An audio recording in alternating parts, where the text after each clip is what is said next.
அஜித்குமார்ங்கிற அந்த தம்பியை கூட அவங்க அப்படிதான் அவனை கொடூரமா தாக்கி அவனை வந்து நிறைய இடங்கள்ல கொண்டு போய் அதுவும் எஃப்ஐஆர் ஃபைல் பண்ணாம அவனை கொண்டு அன்அஃபிஷியலா போய் அவனை அவ்வளோ அடின்னு அடிச்சிருக்காங்க.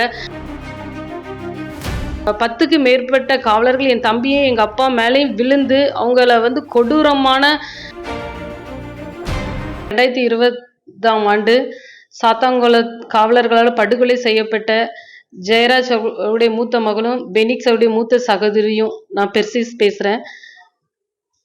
2020ஆம் ஆண்டு கொரோனா பீரியட்ல கடை அடைக்கல அப்படிங்கிற ஒரு வாக்குவாதத்துக்காக விசாரணைக்காக எங்க அப்பாவை அழைச்சிட்டு போறேன்னு சொல்லி கூட்டு போய் உடனே கழுத்தை பிடிச்சி உள்ள தள்ளி போலீஸ்காரங்க அடிச்ச உடனே என் தம்பி பின்னாடியே போன என் தம்பி எதுக்காக விசாரணைன்னு கூட்டிட்டு போய் அடிக்கிறீங்கன்னு கேட்கும்போது நீ என்ன போலீஸை எதிர்த்து பேசுவியான்னு சொல்லி அங்குள்ள பணிபுரிஞ்ச காவலர்கள் என் தம்பி 10க்கு மேற்பட்ட காவலர்கள் என் தம்பியும் எங்க அப்பா மேலேயும் விழுந்து அவங்கள வந்து கொடூரமான அடிச்சு விடிய அடிச்சு கொலை செஞ்சாங்க.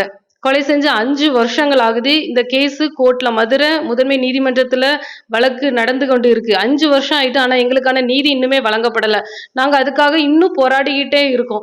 இதுவரை 52 சாட்சிகள் விசாரணை முடிஞ்சிருக்கு. 53ஆவதாக சிபிஐ வந்து சாட்சி சொல்லி ட்ரையல் போய்கிட்டு இருக்கு, விசாரணை போய்கிட்டு இருக்கு.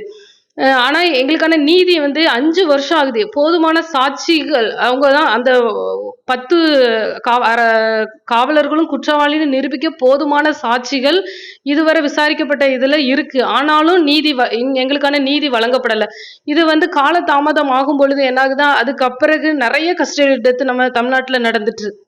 இப்போ ரீசெண்டா அஜித்குமார் இதுக்கெல்லாம் காரணம் என்னன்னா இவங்களுக்கு வந்து என்ன கேஸ் நடந்துகிட்டே இருக்கும், நம்மளுக்கு தண்டனை நம்ம பார்த்துக்கலாம் கோர்ட்ல அப்படிங்கிற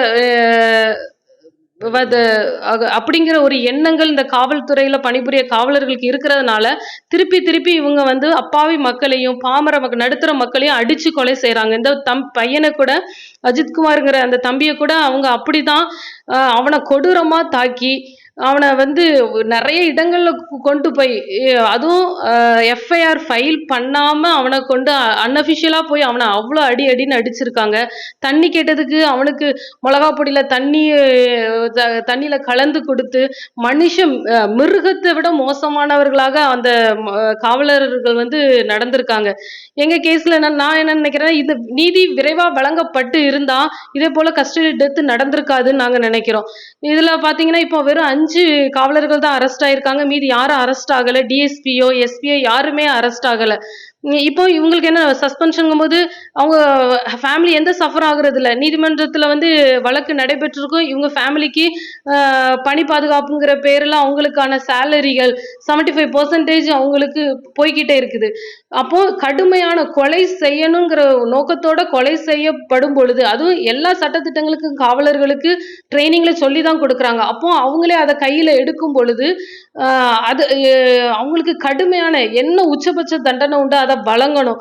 ஏன்னா இவங்களால பெரிய பணக்காரர்கிட்டயோ ஒரு அரசியல் பின்புலம் உள்ளவங்ககிட்டயோ இவங்களுடைய வீரத்தை காமிக்க முடியாது. ஏன்னா அப்பாவி மக்கள் நடுத்தர மக்கள் என்ன பண்ணிட முடியும் இவங்களால?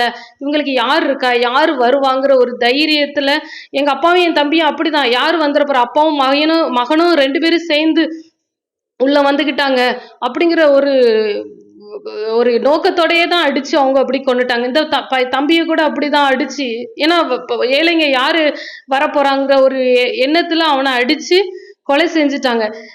அந்த குடும்பம் இப்ப நாங்க நடுத்தருவுல தான் வந்து நிக்கிறோம். இவங்க குடும்பத்துக்கெல்லாம் எந்த பாதிப்போ எதுவோ வரப்போறது இல்லை. அப்போ நீதி கடுமையான உச்சபட்ச தண்டனை ஹேங்கிங் கொடுங்க, இல்லைன்னா லைஃப் ஃபுல்லா அவங்க ஜெயில இருக்கிற மாதிரி அப்படி உச்சபட்ச தண்டனை கொடுக்கும் பொழுதுதான் இதே போல இன்னொரு குற்றங்கள் வராதுன்னு நாங்க நினைக்கிறோம். ட்ரெண்ட ஃப்ரெண்ட் ஆக்கிக்கோங்க. தந்தி டிவியின் சப்ஸ்கிரைபர்ஸ் அண்ட் ஃபாலோவர்ஸ் குடும்பத்துல நீங்களும் இணையுங்க.